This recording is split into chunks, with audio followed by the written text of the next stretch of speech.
All right, here we go. Welcome to Dolfan Radio, podcast of Miami Dolphin fans.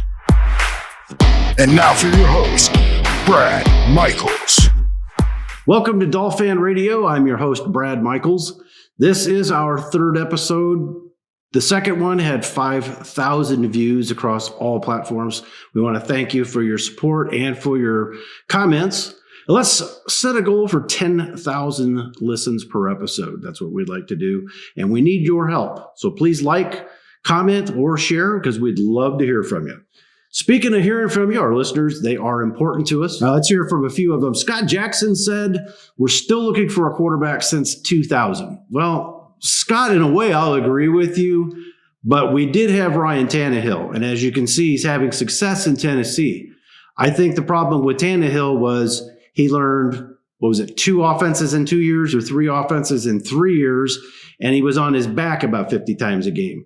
So without an offensive line, we weren't able to give Tannehill the time he needed to pass and get plays off to some of the weapons that he did have at that time. I think Tannehill would have been fine, but it is what it is. So I'll partly agree with you. Also, Michael Bell said you had a quarterback and his name was Fitzpatrick. Well, if Fitzpatrick was a good enough starter to actually play in this league, he wouldn't be on his, 10th team? We were his 9th team. So he's a journeyman. He's a backup. I know he wants to go start. He'll probably get an opportunity to start in Washington with the Washington football team.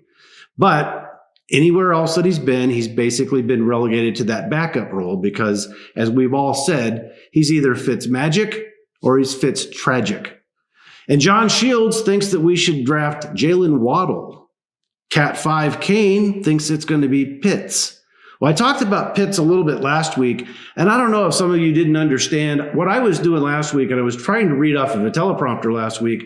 I was talking about what all of the NFL pundits were talking about as far as Pitts being a good pick for the Dolphins at number 3.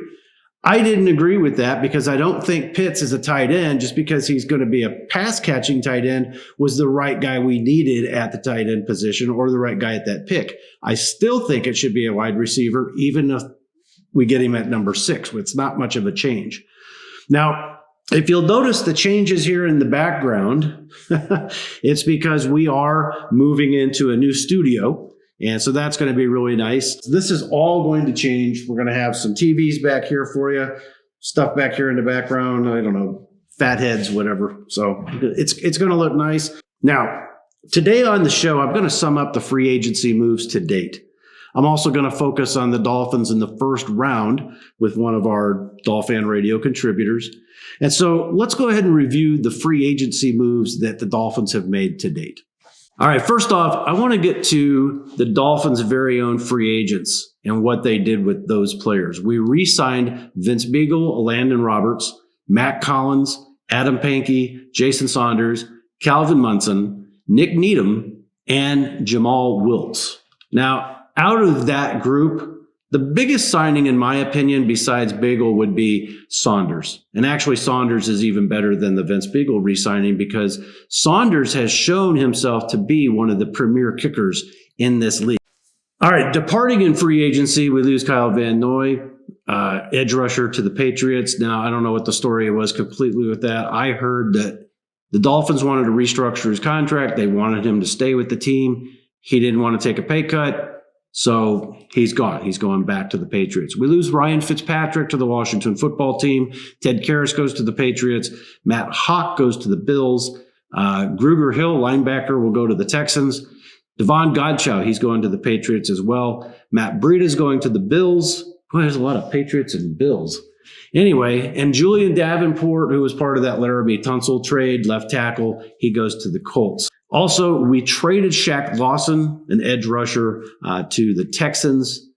Still unrestricted free agents or restricted free agents that we have on the roster: Kevon Frazier, DeAndre Washington, Jake Ruddock, and Isaiah Ford. Now, here's the free agency signings that the Dolphins have made thus far.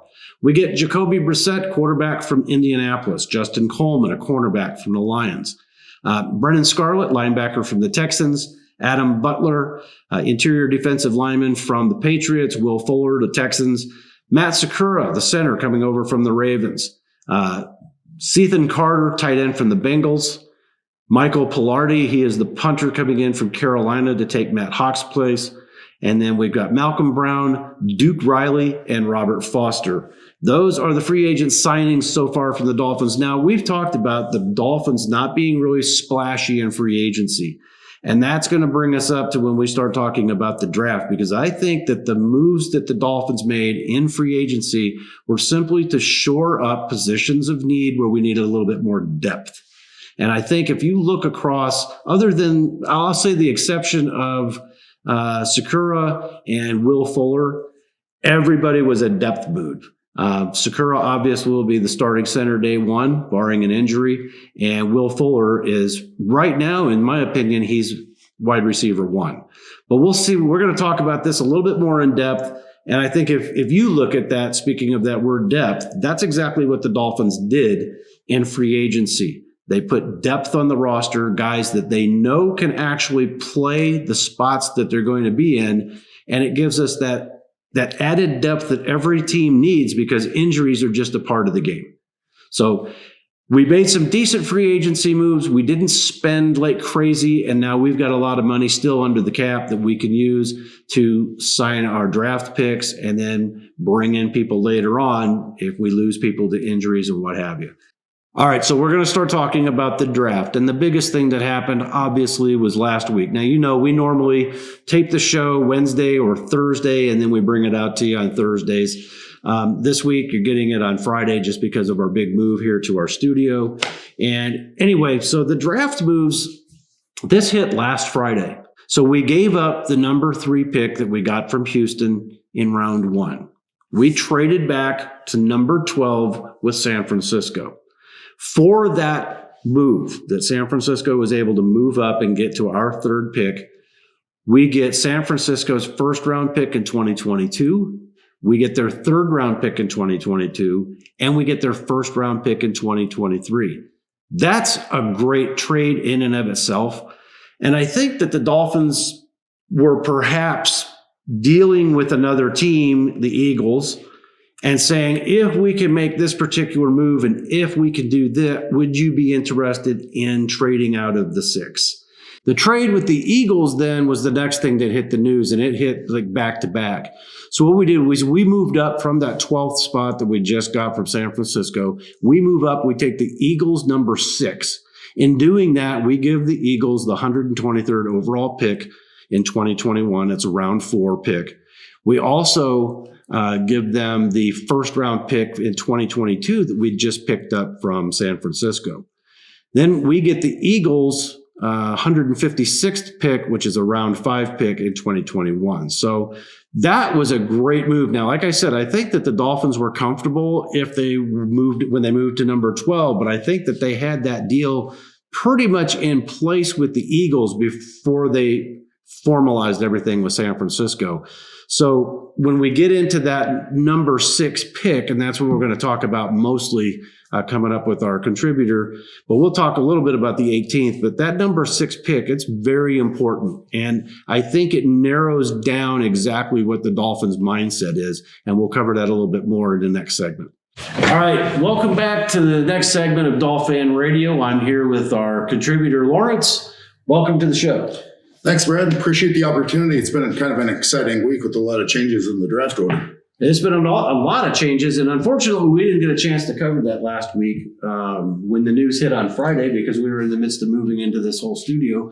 But what was the biggest thing that caught your attention when you heard the news that Miami had traded back to 12, and then before the news even sunk in, we find out that they moved from 12 up to 6? You know, both phenomenal moves, I think, from a Miami perspective. Definitely question the Eagles in this whole deal. But, you know, Miami definitely made these deals in tandem, and it was part of some master plan, right? Them moving back was just getting draft capital. And I think they are set for the next couple of years. They do well. A lot of funky things happen in the draft. People that are great don't pan out. But, you know, with this much draft capital, you know, they increase their odds. They have a lot of chances to fill holes without going to an expensive, like, free agency market. The move up really tells me a lot about where the Dolphins are at. And I think, as I look at this year's draft, very quarterback heavy, but the next position group, other than a few standouts in their position groups, is the wide receiver core. Absolutely is the wide receiver core. And you've heard me talking about this a lot, that no matter what people are saying, people have asked or said that they think the Dolphins will take a quarterback. People have said they think the Dolphins will take a wide receiver. And then, of course, we covered the Kyle Pitts story. I think the Dolphins, in moving up to number 6, I think they're keying in on 3 different players. And I think that's Smith from Alabama, Jamar Chase. And then if both of those players are gone, I would say at that point is when they'll take a look at Pitts. I agree. And I think moving up definitely singles in on that wide receiver group. Surprises do happen, so we could all be wrong. But I would agree with those top 3 players too. And I think at 6, and looking at who's in front of them this year, you're probably looking at maybe the second of your pick in that group. It could be. I think again, though, it depends on, we know that the first 3 picks now are going to be a quarterback. There's also been a little bit of banter, as everybody knows, that the 4th pick could be a quarterback as well, which would be the first time in draft history that has happened. But I think when you get down to the 5th pick, that's where we don't know. So you could be looking at 5 quarterbacks taken in the first 5 picks, which would be unheard of course. But those 2 teams really are wild cards. So you don't know whether they're going to take Kyle Pitts, whether they're going to surprise us, take a quarterback. Atlanta seems to be okay with Matt Ryan.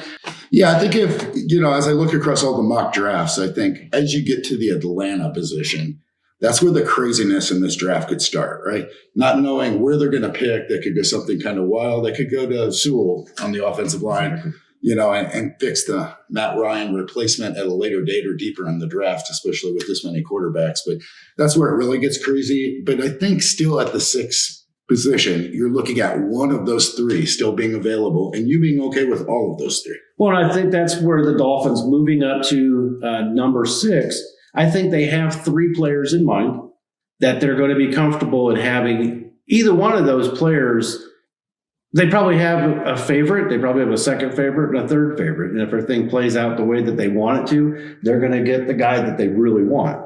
And I think that the biggest key to this is, do the Bears go with a quarterback? Do the Bears go with Pitts? If the Bears go with Pitts, I think Cincinnati goes ahead and pulls Jamar Chase. I think what's been interesting for me this week is I'm watching some of these pro days is I would agree that personally, those would be the 3 people I would put at the top of that group. But the wild card in this whole thing has been Pitts. You started to hear some news last week, but his pro day was phenomenal. I mean, you're looking at a tight end that's NFL ready, but this guy is 6'5" and 5'8". He weighs 247 pounds, and he ran a 4.44 40-yard dash, and he went 33 and a half on the vertical. This is a guy that's like John Stallworth. I said that the other day. This is coming back. You're going to have football being played just like John Stallworth played it with the Pittsburgh Steelers in the 70s and 80s. So that's what Pitts brings to the game. He's that pass-catching tight end that could really double as a wide receiver. And some people have said he probably wouldn't become a wide receiver in this league. And it's interesting as I'm watching this pan out is, for me, Pitts is almost going to the top of this group, and I almost think he's not available at the number 6 spot. And I think Chase now falls in that 2nd spot. I think so. A great catch, a great pickup. If you can get Pitts, I think you take him right now. Those numbers are phenomenal. He's huge. The numbers are phenomenal, but then again, we already have a pass-catching tight end. It just matters whether or not Flores and Greer believe that he is the game changer that everybody else seems to think. Well, I guess that's a good question for you, being, having followed the Dolphins as closely as you had over the years, is, a pass-catching tight end when you have one already. But I would almost bring up 2 things. You can put this guy in a receiver spot and he's just fine. Sure. But also, they seem to mimic the Patriots a lot. And you see a lot of double players tight end set. But you get the double tight end set, and maybe that's what they're going for here. That could be. And I've said it before, none of us have any idea what Greer and Flores are thinking until they finally make the move. A lot of times it shocks us. A lot of times we question why they made the move, but when we see the results on the field, we know why they made the move. Brett, I think we're on the hook next week for our mock draft, but, as it stands right now, who do you think they pick at number 6? Again, it depends on what happens in 4 and 5. I'm going to go out on a limb, and I'm just going to say it's going to be Devontae Smith, wide receiver from Alabama. I think Pitts is gone at number 6, and I think they pick up Chase from LSU. All right. And that's it for this week of Dolfan Radio. Thanks for watching or listening. Next week, we'll be covering the entire first round with our very own mock draft, and then we'll see how we do come draft time. In the meantime, help us reach that goal of 10,000 listens per episode. You can find us on YouTube, Facebook, or on your favorite podcast platform to listen to us on the go. Also, visit us on the web at dolfanradio.com. Until next week, this is Brad Michaels for Dolfan Radio. Thanks for watching or listening. And be sure to follow us on Facebook, Instagram, or YouTube. And for more great content, check us out on the web at www.dolfanradio.com.